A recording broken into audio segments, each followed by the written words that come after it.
After 2 consecutive double wins, Red Bull Racing hopes to build on their success in Australia, although Max Verstappen and Sergio Perez have not yet won this race. Max Verstappen is looking forward to a successful Australian Grand Prix for Red Bull to bring down the omen that the team has been falling into for over a decade. Throughout the team's first domination stint in the early 2010s till now, there has been only one race where a Red Bull car won, the 2011 Australian GP, when Sebastian Vettel brought the RB7 to victory. Max Verstappen will be looking to make amends for his woeful displays at the Australian Grand Prix when this season's race takes place next Sunday. The Red Bull star has stormed to the top of the Drivers' Championship standings in the early rounds of the new season after winning the Bahrain Grand Prix and finishing second in Saudi Arabia. But the Albert Park circuit in Melbourne has proved to be a kryptonite for Verstappen. The blockbuster star was unable to finish the Australian Grand Prix when he first raced there in 2015 and went on to finish 10th, 5th and 6th respectively over the next 3 years. Verstappen finally secured a podium in 2019 as he finished in 3rd position, but during the 2022 season,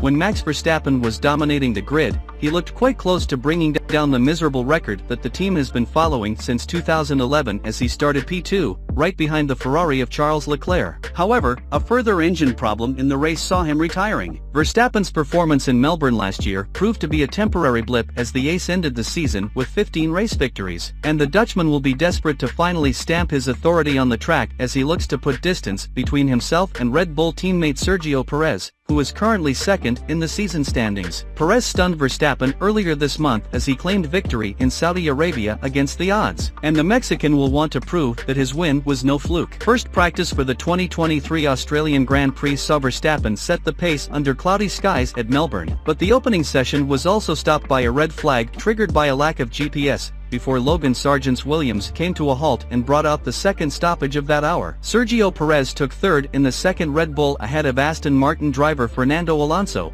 although the former's best time was set on the mediums. Although he led the way, Verstappen's session was not smooth, as he regularly missed the Turn 1 apex and at one point had to catch a big oversteer snap going through the quickly following Turn 2. In the closing stages, he climbed too far over the Turn 4 exit curbs while pushing on softs and spun off sideways, at the same spot on the Melbourne track where Sebastian Vettel crashed his Aston in the 2022 race here last year after making a similar mistake. Judging by the first practice of 2023, Red Bull, and mostly Max, might have this race secured. But what do you think?